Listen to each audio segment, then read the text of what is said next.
প্রথম ওয়ানডেতে জিম্বাবুয়েকে 155 রানে হারালো বাংলাদেশ। সাকিবের 5 উইকেট আর সেঞ্চুরি হাঁকালেন লিটন। টি-20 বিশ্বকাপের গ্রুপিং প্রকাশ। ঢাকা ছাড়া হিরিক, আবারও পুরনো চেহারা ঈদযাত্রা। আসা যাওয়া দুই পথেই বাহনের চাপ, সড়কে যানজট, দুর্ঘটনায় নরসিংদীতেই নিহত 6। সারা দেশে জমে উঠেছে কোরবানির পশুর হাট, বাড়ছে ক্রেতা সমাগম। নির্দেশনা থাকলেও বালাই নেই স্বাস্থ্যবিধির। কাল বেচাকেনা শুরু ঢাকায়। করোনার দাপটে চিকিৎসা সেবায় কাটছে না সংকট, কমছে না টেস্ট ব্যয়ও। 5 দিন পর প্রাণহানি 200-র নিচে। কাল আসছে সিনোফার্মে 20 লাখ টাকা। দেশে এখন কাক কোকিল চেনা দুষ্কর। সাদা কালো মিশে একাকার বক্তব্য আওয়ামী লীগ নেতাদের। সব ষড়যন্ত্র নস্যাৎ করার প্রত্যয়। মহামারীর মাঝে চোখ রাঙাচ্ছে ডেঙ্গু। 15 দিনে সারা দেশে হাসপাতালে ভর্তি প্রায় 1000। প্রকোপ থাকবে আরো 4 মাস বলছেন বিশেষজ্ঞরা। এবং ছুটে না কমালে রপ্তানি খাতে বিপর্যয়ের শঙ্কা। উদ্বেগ জানিয়ে প্রধানমন্ত্রীকে পোশাক মালিকদের চিঠি। কাল আসতে পারে চূড়ান্ত সিদ্ধান্ত।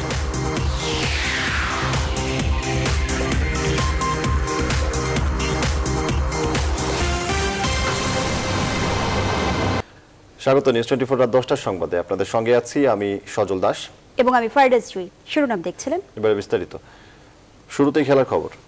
লিটন সাকিব দাপটে জিম্বাবুয়ের বিপক্ষে প্রথম ওয়ানডেতে 155 রানের জয় তুলে নিয়েছে বাংলাদেশ। হারারেতে টসে ব্যাট করতে নামা বাংলাদেশ 9 উইকেটে স্কোরবোর্ডে তোলে 276 রান। শতক হাঁকান লিটন। জবাবে সাকিবের 5 উইকেট শিকারে 121 রানে গুটিয়ে যায় জিম্বাবুয়ের ইনিংস। এই জয়ে 3 ম্যাচ সিরিজে 1-0-তে এগিয়ে গেল লাল সবুজরা। পার্থ বণিকের ম্যাচ রিপোর্ট।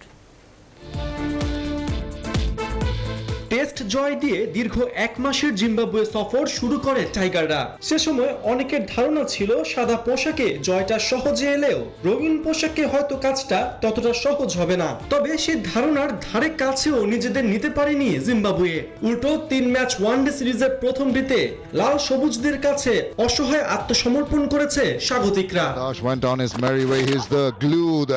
155 রানের বড় জয়ে এদিন ব্যাট হাতে যেমন খেল দেখিয়েছেন লিটন, তেমনি বল হাতে উইকেটে আগুন ঝরিয়েছেন সাকিব। যদিও টাইগার ভক্তদের জন্য দিনের শুরুটা ছিল হতাশাজনক। টসের ব্যাটিং এ নেমে দলীয় 74 রানেই 4 উইকেট নেই লাল সবুজদের। তামিম, সাকিব, মিঠুন, মোসাদ্দেক সকলেই উইকেটে ছিলেন ক্ষণিকের অতিথি হয়ে। তবে পঞ্চম উইকেটে লিটন রিয়াদের 93 রানের জুটিতে ঘুরে দাঁড়ায় বাংলাদেশ। রিয়াদ 33 রানে আউট হলেও ঠিকই শতক তুলে নেন লিটন, করেন 102 রান। শেষ দিকে আফিফের 45 আর মিরাজের 26 রানে 276 রানের লড়াকু পুঁজি পায় বাংলাদেশ। লক্ষ্য তাড়া করতে নেমে উইকেটে আসা যাওয়ায় ব্যস্ত হয়ে পড়েন জিম্বাবুয়ের ব্যাটসম্যানরা। রেগিস চাকাভার অর্ধশতক ছাড়া এদিন সাকিবদের সামনে কেউই টিকতে পারেননি। ফলে স্বাগতিকদের ইনিংস গুটায় 121 রানে 5 উইকেট শিকারের দিনে অনন্য এক রেকর্ডও নিজের করে নিয়েছেন সাকিব। মাশরাফিকে পেছনে ফেলে হয়েছেন ওয়ানডেতে বাংলাদেশের শীর্ষ উইকেট টেকার। সাকিবের রেকর্ড গড়ার দিন ক্যারিয়ারের 4র্থ শতক তুলে ম্যান অফ দ্য ম্যাচ হয়েছেন লিটন দাস। সিরিজের দ্বিতীয় ম্যাচ আগামী রবিবার। পার্থ বণিক, নিউজ 24। এবার অন্য প্রসঙ্গ। লকডাউন শিথিল হওয়ার দ্বিতীয় দিনেও স্রোতের মতো রাজধানী ছাড়ছে মানুষ। বাস, ট্রেন কিংবা লঞ্চ, কোথাও যেন তিল ধারণের ঠাঁই নেই। সড়ক মহাসড়কেও তীব্র যানজট। অতিমারির এই সময়ে মানা হচ্ছে না সামাজিক দূরত্ব, স্বাস্থ্যবিধিও। ফলে দেশে করোনার প্রকোপ আরো বাড়ার আশঙ্কা করা হচ্ছে। ঈদের আগের 1 সপ্তাহে যেসব মানুষ বাড়ি ফিরছেন তাদের অনেককেই ফিরতে হবে ঈদ করে পরের দিনে। সেই যাত্রা নিয়েও রয়েছে নানা শঙ্কা আর উদ্বেগ। বিস্তারিত মাহমুদুল হাসানের রিপোর্টে। রাজধানীর বাস কাউন্টারগুলোয় সকাল থেকেই মানুষের এমন ভিড়। বাড়ির পথ ধরতে ব্যাগেজ নিয়ে এভাবেই লাইনে দাঁড়ানো। করোনায় স্বাস্থ্যবিধি মানার নির্দেশনায় 1 সিট ফাঁকা রাখার শর্ত থাকলেও মানছেন না অনেকেই। আবার ভাড়াও রাখা হচ্ছে প্রায় দ্বিগুণ। একটা গাড়িতে সিট আছে 40 জন, এখন যাত্রী আছে আরো ওই 20 জন বাকি আছে। 20 জন যাত্রী কোথায় যাচ্ছে? হাজার হাজার যাত্রী কোথায় নিবে গাড়িগুলো? গাড়ি একের পর এক যাচ্ছে কিন্তু টিকিট তো তারা দিচ্ছে না। তাহলে এই মানুষগুলো তাহলে কিভাবে যাবে? ইঞ্জিন কভার হোক বা টুল বা যে দাঁড়ায় এমনকি দাঁড়ায় যেতে হলে তাও যেতে হবে। 20টা সিট 20টা বন্ধ হয়ে গেছে। এখন পুরোপুরি যাত্রীদের চাহিদা পূরণ করা সম্ভব হচ্ছে না। আরও খারাপ অবস্থা সদরঘাট লঞ্চ টার্মিনালে। অর্ধেক যাত্রী পরিবহনের কথা থাকলেও মানেননি লঞ্চ মালিকরা।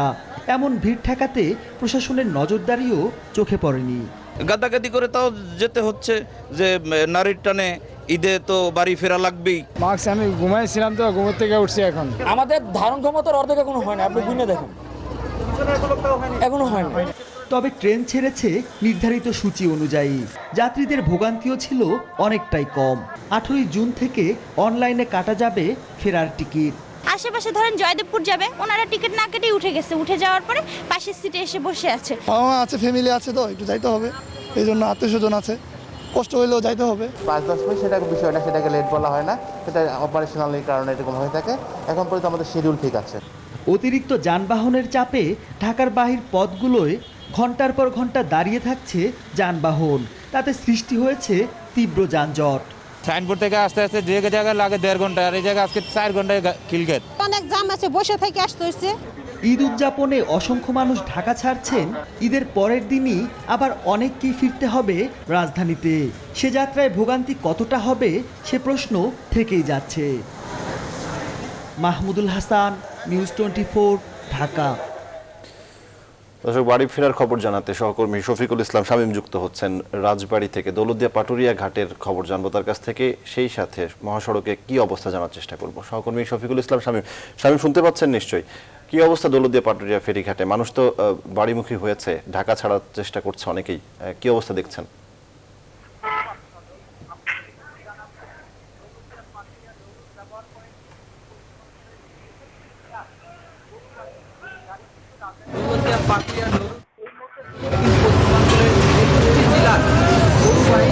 গাড়ি কিন্তু রাজধানীতে প্রবেশ করছে। আমি এই মুহূর্তে দৌলতদিয়া ঘাটের চিত্রটিকে দেখাতে চাচ্ছি। এই মুহূর্তে কিন্তু দৌলতদিয়া ঘাটে পর্যাপ্ত পরিমাণ প্রায় 3 শতাধিক পণ্যবাহী ট্রাক এবং গরুবাহী ট্রাক কিন্তু ফেরিপারের অপেক্ষায় রয়েছে। পাশাপাশি কিন্তু যাত্রীবাহী পরিবহনও কিন্তু দৌলতদিয়া ঘাটে ফেরিপারের অপেক্ষায় রয়েছে। আমি সারাদিনই দৌলতদিয়া ঘাটে যে চিত্রটি দেখেছি, যে প্রায় 6 শতাধিক পরিবহন কিন্তু যাত্রীবাহী পরিবহন, পণ্যবাহী ট্রাক ও গরুবাহী গাড়ি কিন্তু ট্রাক কিন্তু দৌলতদিয়া ঘাটে আটকা ছিল। এখনো কিন্তু সেই একই রূপ কিন্তু দৌলতদিয়া ঘাটে রয়েছে।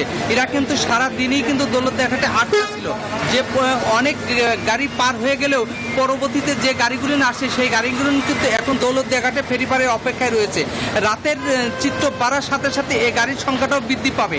বিআরডব্লিউটি এর কর্তৃপক্ষের সাথে আমরা কথা বলেছি, তারা আমাদেরকে জানিয়েছেন দৌলতদিয়া পাটুরিয়া নৌ রুটে এই মুহূর্তে 14টি ফেরি, ছোট ফেরি চলাচল করছে।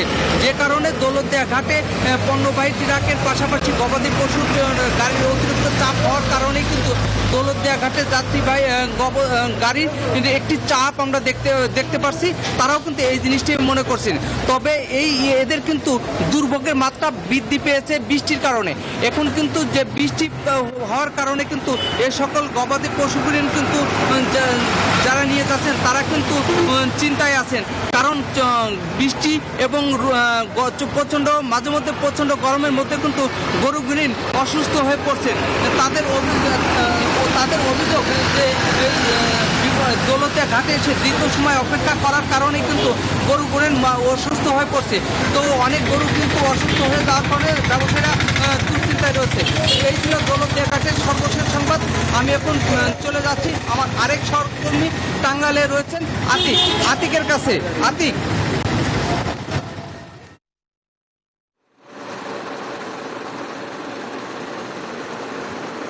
ধন্যবাদ শামীম। মূলত ঢাকা টাঙ্গাইল মহাসড়কের ঈদ মানেই যাত্রার এই উত্তরবঙ্গের যারা যাত্রী রয়েছেন তারা কিন্তু অনেকটাই যে কষ্টের মধ্যে ভুগতে হয়। আপনি লক্ষ্য করে থাকবেন এই মুহূর্তে কিন্তু যানজটের কবলের মধ্যে রয়েছে এবং আমরা রয়েছি ঢাকা টাঙ্গাইল মহাসড়কের বঙ্গবন্ধু সেতুর পূর্ব পার এলাকায় এবং এখানে কিন্তু প্রায় বঙ্গবন্ধু সেতু থেকে এলেঙ্গা পর্যন্ত প্রায় 15 কিলোমিটার যানজটের মধ্যে পড়তে হয়েছে। অর্থাৎ ঈদ যাত্রায় আজকে হচ্ছে দ্বিতীয় দিন। গতকাল থেকেও কিন্তু অনেকটাই যানজটের মধ্যে পড়তে হয়েছে এই অঞ্চলের যাত্রীদের, এবং আমরা চালক এবং যাত্রীদের সাথে কথা বলেছি। এই মহাসড়কের অনেকটাই কিন্তু যে ভোগান্তি সেটি কিন্তু তাদের পড়তে হয়েছে, বিশেষ করে যেহেতু ঈদুল আজহা এবং পশুর বাড়তি পশুর যানবাহন রয়েছে, বিশেষ করে ট্রাক এবং বিভিন্ন কিন্তু দুর্ঘটনাও কবলের মধ্যেও পড়তে হয়, যার কারণে এই অঞ্চলের যাত্রীদের কিন্তু ঈদ যাত্রায় ব্যাপকভাবে তাদের পোহাতে হয়। এই ছিল আমার কাছে সর্বশেষ। ঢাকা টাঙ্গাইল মহাসড়ক থেকে ফিরে যাচ্ছি স্টুডিওতে। আতিক, আপনাকে অসংখ্য ধন্যবাদ। সহকর্মী শফিকুল ইসলাম শামীম এবং আতিক রহমান জানাচ্ছিলেন আমাদেরকে মহাসড়কের খবর, ঈদ যাত্রার খবর জানছিলাম তাদের কাছ থেকে।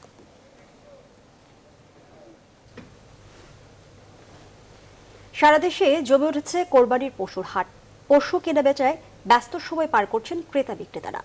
রাজধানীতে কাল থেকে আনুষ্ঠানিকভাবে হাট বসলেও বেচা বিক্রি শুরু হয়েছে আগেই। তবে সব হাটে উপেক্ষিত হচ্ছে স্বাস্থ্যবিধি।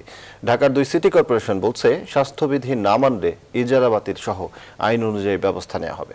বিস্তারিত তালুকদার বিপ্লবের রিপোর্টে। রাজধানীর স্থায়ী অস্থায়ী পশুর হাটে কোরবানির পশু বিক্রি এরই মধ্যে শুরু হয়েছে। তবে সরকারি সিদ্ধান্ত অনুযায়ী শনিবার থেকে এসব হাটে আনুষ্ঠানিকভাবে শুরু হবে পশু বিক্রি। শুক্রবার বিভিন্ন হাট ঘুরে দেখা যায় পশু নিয়ে ক্রেতার অপেক্ষায় বিক্রেতারা। বিভিন্ন জায়গা থেকে ট্রাকে করে নিয়ে আসছে এসব পশু। গরুর আকার ও ওজন বুঝে দাম নির্ধারণ করা হচ্ছে। দাম যাচাই বাছাই করতে হাটে এসেছেন অনেকে। যারা হাটে উঠাইছি বিভিন্ন হাটে, তারা যত ভালো দাম পায়, মনে করছে যে 3 লাখ, 3.5 লাখ, 2.5 লাখ, 2 লাখ, 1.5 লাখ। এবার 2 সিটি কর্পোরেশনের স্থায়ী 2টি সহ 21টি হাট বসছে। করোনা মহামারীর মধ্যে স্বাস্থ্যবিধি মানা সহ 46টি শর্ত জুড়ে দিয়েছে সিটি কর্পোরেশন, কিন্তু হাটে স্বাস্থ্যবিধি উধাও। কেবলই শার্ট খুললাম তো ওই শার্টের সাথে মাছ খারাপ লাগতেছে, তো এজন্য স্বাস্থ্যবিধির কিছুই নাই, আমাদের আশেপাশেই তো দেখা যাচ্ছে। যারা ওই বিক্রেতার দেখি মাস্কই তো নাই, তার মাস্ক নাই, তাকে মাস্ক দিয়ে প্রবেশ করাচ্ছে। ছেলেদেরকে পাঠায় বুঝাইতেছি যে আপনারা মাস্ক পরেন, স্যানিটাইজার ব্যবহার করেন। এবং সমস্ত প্রতিরোধক ব্যবস্থা নিয়েই আমরা এই হাটটা পরিচালনা করতেছি। তবে জমে উঠেছে ঢাকার বাইরের কোরবানির পশুর হাটগুলো। বিশেষ করে উত্তরাঞ্চলের বগুড়ার পশুর হাটে যেন ক্রেতা বিক্রেতার তিল ধারণের ঠাঁই নেই। বিক্রি হচ্ছে বেশ, দাম নিয়ে রয়েছে মিশ্র প্রতিক্রিয়া। মোটামুটি দাম স্বাভাবিক রয়েছে, বাজার একটু বেশি মনে হচ্ছে আমার কাছে। দেশের অন্যান্য জেলায়ও জমে উঠেছে হাট, তবে সবখানে ব্যাহত হচ্ছে স্বাস্থ্যবিধি। করোনার সময় এবার অনলাইনে ডিজিটাল হাট থেকে কোরবানির পশু বিক্রি বেড়েছে। এবার বিক্রির 25 থেকে 30% পশু অনলাইন হাট থেকে বিক্রির আশা করছেন প্রাণী সম্পদ মন্ত্রণালয় ও ইক্যাব। তালুকদার বিপ্লব, নিউজ 24, ঢাকা। টানা 5ম দিনের মতো 24 ঘন্টায় 12,000-এর বেশি কোভিড রোগী শনাক্ত হয়েছে বাংলাদেশে। তবে 5 দিন পর মৃত্যু নেমে এসেছে 200-র নিচে। স্বাস্থ্য অধিদপ্তর জানিয়েছে প্রায় 42,000 নমুনা পরীক্ষা করে 12,148 জনের মধ্যে করোনা ভাইরাসের সংক্রমণ ধরা পড়েছে। আক্রান্তদের মধ্যে মৃত্যু হয়েছে আরও 187 জনের। নতুন রোগীদের নিয়ে দেশে এ পর্যন্ত মোট শনাক্ত রোগীর সংখ্যা পৌঁছেছে 10,83,922 জনে। তাদের মধ্যে 17,465 জনের প্রাণ গেছে করোনা ভাইরাসে। করোনার এই দাপটে ভেঙে পড়েছে চিকিৎসা ব্যবস্থা। তীব্র আকার ধারণ করছে আইসিইউ সংকট।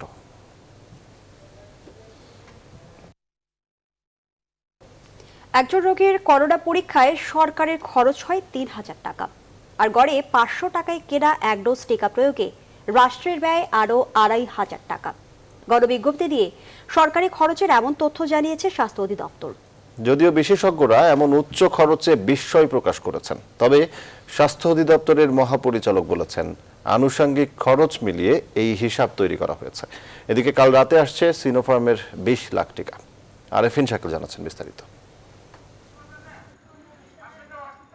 2020 সালের 21 জানুয়ারি দেশে করোনা শনাক্ত করতে প্রথম নমুনা পরীক্ষা করা হয়। শুরুতে নমুনা পরীক্ষা ফ্রি থাকলেও সেই বছরের 15 জুন 200 টাকা হারে মূল্য নির্ধারণ করে দেয় সরকার, যা সাম্প্রতিক সময় শিথিল করা হয়।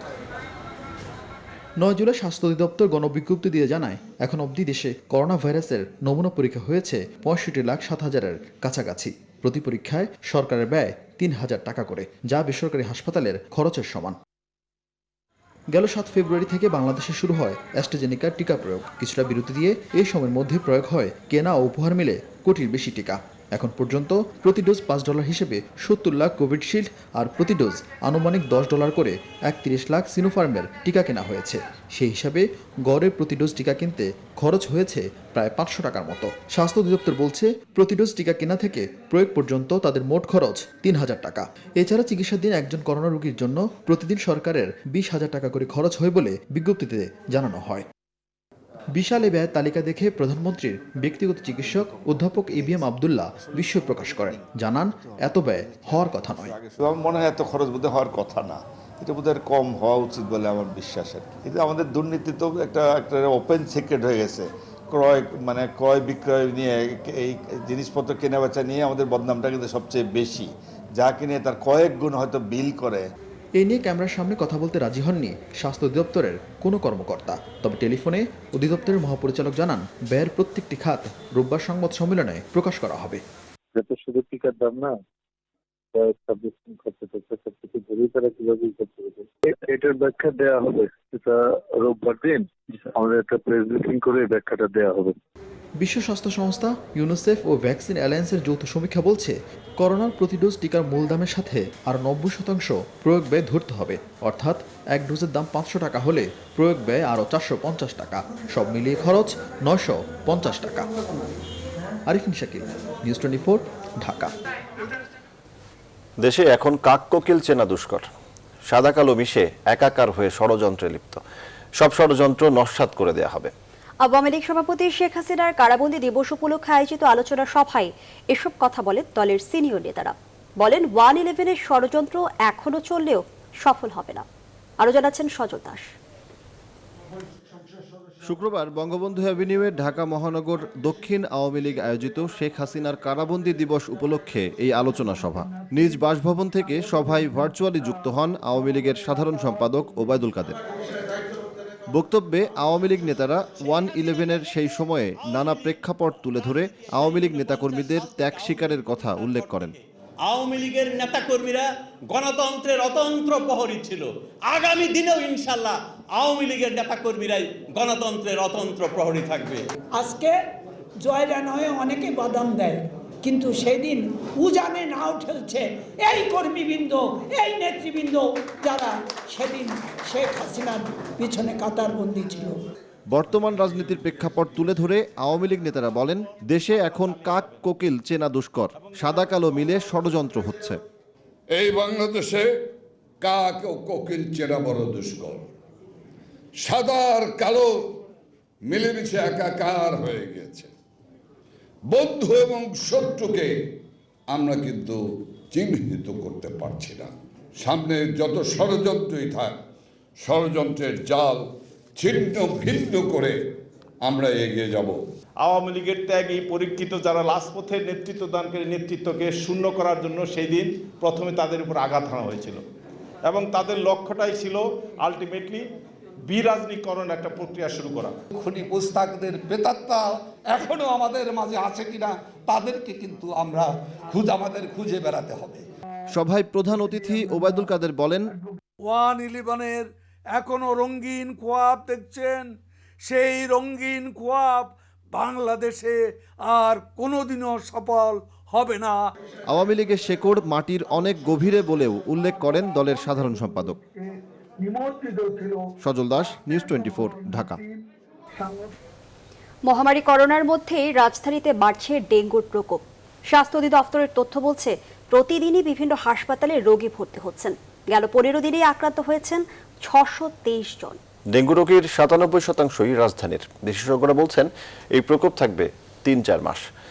এডিস মশা দমনে অবশ্য রাজধানী জুড়ে ক্রাশ প্রোগ্রাম চালাচ্ছে 2 সিটি কর্পোরেশন। বিস্তারিত মাসুদুল্লাহ বুনির রিপোর্টে। মহামারী করোনার মধ্যে রাজধানী সহ অন্যান্য জায়গায় পাল্লা দিয়ে বাড়ছে এডিসবাহী মশার কামড়ে আক্রান্ত ডেঙ্গু রোগীর সংখ্যা। ঢাকার বিভিন্ন হাসপাতালে এবছর এখন পর্যন্ত চিকিৎসা নিয়েছেন 995 জন। আর সবশেষ 24 ঘন্টায় ডেঙ্গুতে আক্রান্ত হয়ে 81 রোগী দেশের বিভিন্ন হাসপাতালে ভর্তি হয়েছেন। এদের মধ্যে 36 জনই ঢাকার বাইরের বাসিন্দা। স্বাস্থ্য অধিদপ্তরের পরিসংখ্যান বলছে মে মাসে আক্রান্ত হন 43 জন, আর জুন মাসে কয়েকগুণ বেড়ে রোগীর সংখ্যা 271 জন, আর চলতি জুলাই মাসে এখন পর্যন্ত আক্রান্ত 623 জন। করোনার পাশাপাশি ডেঙ্গুর প্রকোপ বাড়ায় চিকিৎসা সেবা নিয়ে শঙ্কায় বিশেষজ্ঞ চিকিৎসকরা। তো হাসপাতাল করোনার রোগীতে সয়লাম, এখন যদি ডেঙ্গু বাড়তে থাকে তাহলে তো এদের বিছনা দেওয়া, জায়গা দেওয়া তো প্রবলেম হয়ে যাবে। তো ডেঙ্গুতে যদিও ডেঙ্গু শক সিনড্রোম খুব রেয়ার, কমন না, সেখানে আইসিইউর প্রয়োজন যে খুব বেশি পড়ে তাও না, তারপরে আমাদেরকে তো কেয়ার নিতে হবে। তো সরকারের উদ্যোগের পাশাপাশি ভাঙা পাত্র, গাড়ির টায়ার কিংবা নির্মাণাধীন ভবনে যাতে পানি জমে থাকতে না পারে সেজন্য সবাইকে সচেতন হওয়ার আহ্বান বিশেষজ্ঞদের। না হলে আক্রান্তের সংখ্যা ভয়াবহ রূপ নেবে। ডেঙ্গু নিয়ে কিন্তু আমাদের অভিজ্ঞতা আছে, 2017-18 সালের মধ্যে কিন্তু ভয়াবহ ডেঙ্গু, এবং মোটামুটি স্বাস্থ্য মন্ত্রণালয়, ডাক্তার, নার্স, আমরা স্বাস্থ্যকর্মী সবাই মিলে কিন্তু ভালোভাবে নিয়ন্ত্রণ করতে পারছি। অবশ্যই আমরা পারবো, কিন্তু করতে তো হবে, আমাদের চেষ্টা চালিয়ে যেতেই হবে।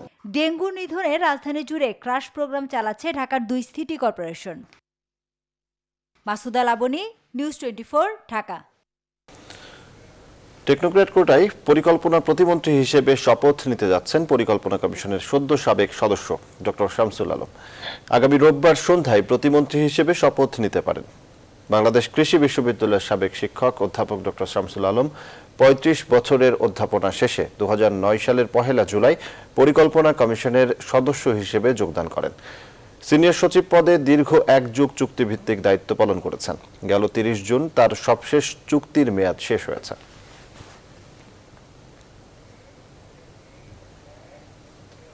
লকডাউনে পোশাক কারখানা বন্ধ রাখা হলে ভয়াবহ বিপর্যয়ের শঙ্কা করছেন ব্যবসায়ীরা।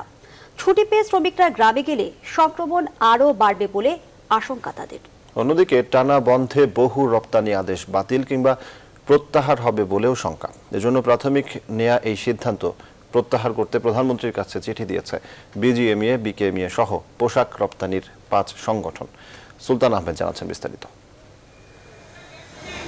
টানা 5 দিন ধরে করোনায় মৃত্যু ছাড়িয়েছে 200 ঘর, বাড়ছে আক্রান্তের পরিমাণও।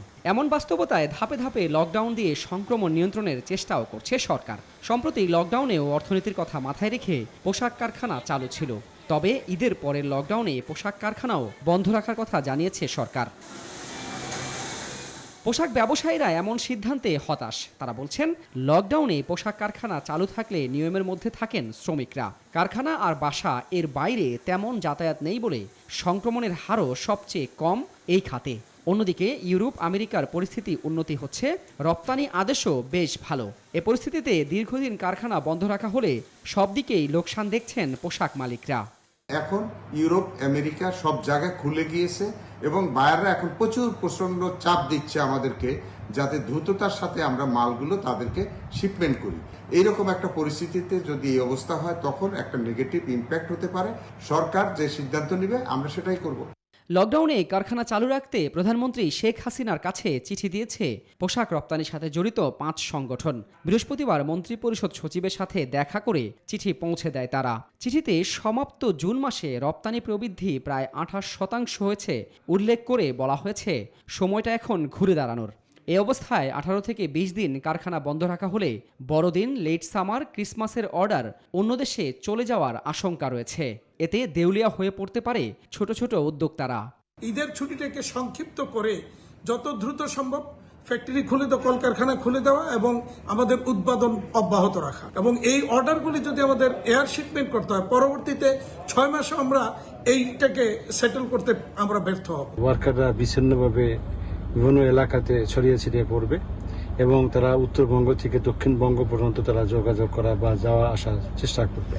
তাতে করোনা ভাইরাসটা আরও আমার মনে হয় যে বেড়ে যাবে। শনিবার সরকারের উচ্চ পর্যায়ের বৈঠকে কারখানা খোলা থাকবে কিনা সেই বিষয়ে চূড়ান্ত সিদ্ধান্ত হবে।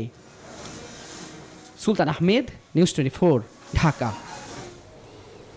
বাসস্থানের পর এবার রোহিঙ্গাদের জীবন জীবিকা নির্বাহের ব্যবস্থা করল বাংলাদেশ। শুক্রবার ভাসানচরে 20,000 রোহিঙ্গা পরিবারের মধ্যে নানা রকম পেশা নির্ভর সামগ্রী বিতরণ করা হয়। সেসব পেয়ে উচ্ছ্বসিত বাস্তুহারারা। তবে ক্রমান্বয়ে 1 লাখ রোহিঙ্গাকে ভাসানচরে এনে এমন জীবিকা নির্বাহের ব্যবস্থা করতে সরকারের পাশাপাশি আন্তর্জাতিক সংস্থাগুলোর এগিয়ে আসা উচিত বলে মনে করছেন প্রকল্প পরিচালক। হায়দার আলীর ছবিতে ভাসানচর থেকে বিস্তারিত জানাচ্ছেন লাকমিরা জেসমিন সোমা। কাঠখোট্টা লাল দালানগুলোতে লেগেছে সবুজের ছোঁয়া, হাওয়ায় হাওয়ায় দুলছে কচি লাউয়ের ডগা। কক্সবাজারের ঘিঞ্জি ঘর থেকে ভাসানচরে ফিরে নতুন জীবন পেয়েছেন রোহিঙ্গারা, তবু সে জীবনে যেন চাহিদার শেষ নেই। থাকবেই বা কেমন করে, দিনভর নেই কোনো কাজ, নেই অর্থ খরচ করে ইচ্ছে মতো খাবার দাবারের সুবিধা। আর সে কারণেই এবার জীবনের প্রয়োজনে জীবিকার পাশাপাশি রোহিঙ্গাদের জীবনে ছন্দ ফেরাতে সরকারের নতুন উদ্যোগ। শুক্রবার রোহিঙ্গাদের মাঝে ১০০ সেলাই মেশিন, ১০০ দোকান ও তার সরঞ্জাম, ১০০টি ছাগল, অর্ধশত ভ্যান রিক্সা, ৫-৬ হাজার হাঁস মুরগি, ২ লাখ মাছের পোনা সহ ১৩ রকম পেশার জিনিসপত্র বিতরণ করে সরকার। ধন্যবাদ, এখান দিয়ে এখানে কাজকর্ম করবো, ফ্যামিলিকে চালাবো। ২০০ টাকা পেলে আমরা সুখী চলতে পারবো, শুধু সাকাইতে পারবো ফোলা পাই নিয়ে, ওইটাই আমরা কুদরত থেকে এখন আমরা বাঁচবো আর কি। তারা দিয়ে যখন আড়াই বেলায় সিলাই টিলাই করি হোস সিলাই চলি ফিরি ভাড়া ভাঙ করে চাহ ফুরিব চেষ্টা করা ফুরিব ওই মিচিং পায়ের হোস মানে হাজ গড়ি উন্নতি গড়ি সংসার চালাই পাইজুম ভাই আসলে খাইতে পাইজুম। তবে সরকারের একার পক্ষে রোহিঙ্গাদের জীবন জীবিকার ব্যবস্থা কি আদৌ সম্ভব? বৈশ্বিক সংকট বিবেচনায় আন্তর্জাতিক সংস্থার সহযোগিতা জরুরি বলে মনে করেন ভাসানচর আশ্রয়ণ প্রকল্পের পরিচালক কমোডর রাশেদ। বসবাসের জন্য যতগুলি সেক্টরে তাদেরকে ইনভলভ করা যায়, লাইভলিহুড সেক্টরগুলিতে, ফর এক্সাম্পল এগ্রিকালচার, তারপর হচ্ছে মাছ চাষ, মাছ ধরা বা শাকসবজি তৈরি, সেগুলি আমরা বিবেচনা করে এর আগে থেকে প্ল্যান করেছিলাম এবং স্ক্যাটার্ড ওয়েতে আমরা কিন্তু সরকারের পক্ষ থেকে বিভিন্ন প্রণোদনা দিয়েছি বা বিভিন্ন আইটেম তাদের দিয়েছি। ১ লাখের মধ্যে এ পর্যন্ত ২০,০০০ মতো রোহিঙ্গা ভাসানচরে এসেছেন। করোনাকালে স্থানান্তর প্রক্রিয়ায় ধীর গতি আসলেও খুব শিগগির পরবর্তী ধাপের রোহিঙ্গারা ভাসানচরে আসবেন বলে জানান প্রকল্প সংশ্লিষ্টরা। রোহিঙ্গাদের কর্মব্যস্ত রাখতে এবং অর্থনৈতিক কর্মকাণ্ডের সাথে সংযুক্ত করতে জাতিসংঘ সহ আন্তর্জাতিক সংস্থাগুলো পরামর্শ দিলেও এখনো পর্যন্ত তেমন কোনো সহযোগিতা করেনি তারা, বরং বাংলাদেশ সরকারই প্রথমবারের মতো এত বড় ধরনের উদ্যোগ নিল। এই উদ্যোগের পাশে আন্তর্জাতিক সংস্থাকেও চাই সরকার। লাকমিনা জেসমিন, সোমা, নিউজ 24, ভাসানচর, নোয়াখালী। এবারে দেশের বিভিন্ন স্থানে ঘটে যাওয়া ঘটনা নিয়ে টুকরো খবর।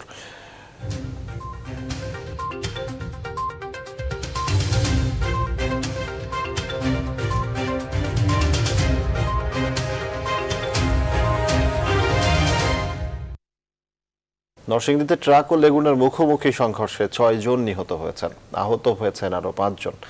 শুক্রবার দুপুর ২:৩০টার দিকে জেলার পাঁচদোনা টঙ্গী আঞ্চলিক মহাসড়কের ভাটপাড়া টাকশাল মোড়ে এই দুর্ঘটনা ঘটে। বগুড়ায় আলাদা সড়ক দুর্ঘটনায় প্রাণ হারিয়েছেন ৩ জন, আহত হয়েছেন বেশ কয়েকজন। রংপুরে মারা গেছেন 1 জন, নারায়ণগঞ্জে মারা গেছেন 2 পথচারী। ঢাকায়ও ট্রাকের চাপায় 2 জন প্রাণ হারিয়েছেন। এদিকে গাজীপুরের শ্রীপুরে নিখোঁজের পুকুর থেকে নাজিম আহমেদ শান্ত নামে নবম শ্রেণী পড়ুয়া এক শিক্ষার্থীর মরদেহ উদ্ধার করেছে পুলিশ। শুক্রবার ভোরে শ্রীপুর পৌর বৈরাগীর চালা এলাকার আক্তার খানের পুকুর থেকে মরদেহ উদ্ধার করা হয়।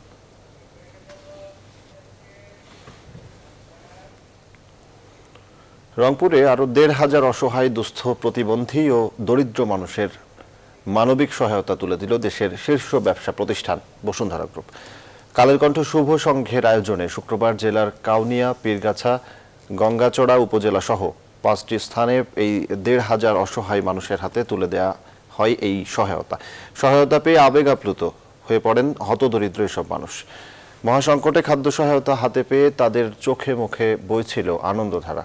খাদ্য সহায়তা কর্মসূচির মধ্যে ছিল 10 কেজি চাল, 2 কেজি আটা, 2 কেজি ডাল ও 1 লিটার সয়াবিন তেল। এসব মানবিক সহায়তায় বসুন্ধরা গ্রুপের ভূয়সী প্রশংসা করেন জনপ্রতিনিধি ও প্রশাসনের কর্মকর্তারা। আর কি আমাদের খাবার এটা প্রাণ বিতরণ করলো, ঘর থেকে বাইরে বাড়াইতে পারি না, এই জন্য আমাদের কয়েকদিন ঘর থেকে খাদ্যটা আমরা খাইতে পারবো। করোনার জন্য বাড়াইতে পারি না, খাইতে পারি না, কষ্ট হয় খুব। যাতে লকডাউন সময়কালীন সাধারণ মানুষের কোনো কষ্ট না হয়, তার পাশাপাশি মানুষের যে এখন আর্থিক কষ্ট, সেই কষ্টটাও অনেকটা দূর হবে। এবার ফার্স্ট সিকিউরিটি ইসলামী ব্যাংক অর্থ বাণিজ্যের সংবাদ।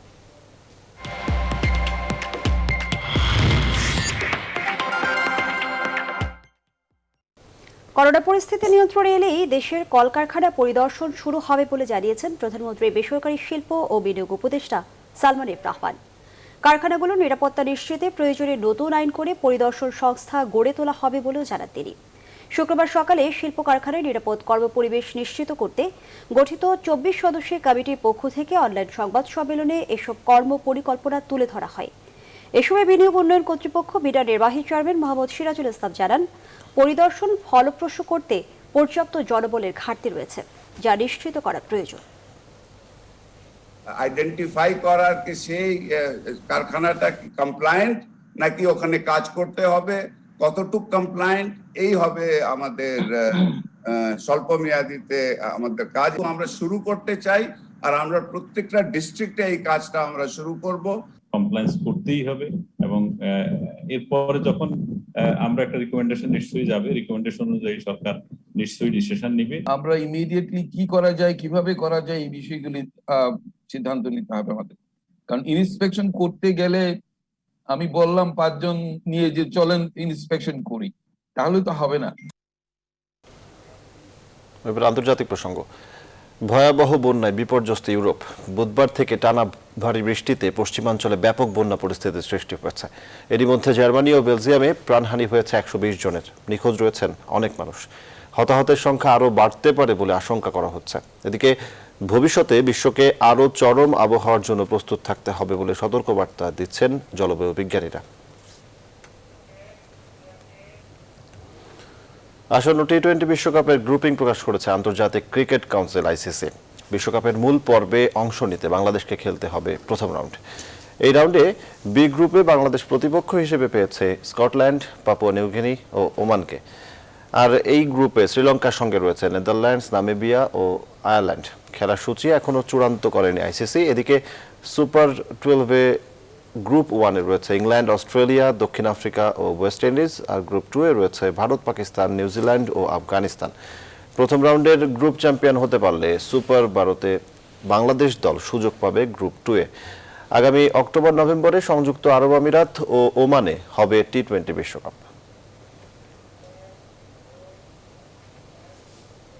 আজ রাতে ঘোষণা করা হবে কান উৎসবের আসার্তে রেগা বিভাগের পুরস্কার। এই বিভাগের শক্ত প্রতিযোগী বাংলাদেশের চলচ্চিত্র রেহানা মারিয়াম নূর। সুতরাং আনন্দের উপলক্ষ তৈরি হওয়া এখন শুধু সময়ের অপেক্ষা।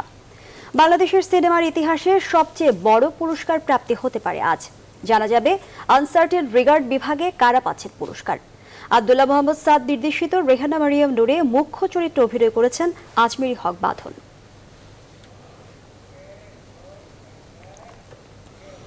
রাত 10টার সংবাদ এ পর্যন্তই। এতক্ষণ সাথে থাকাই ধন্যবাদ সবাইকে।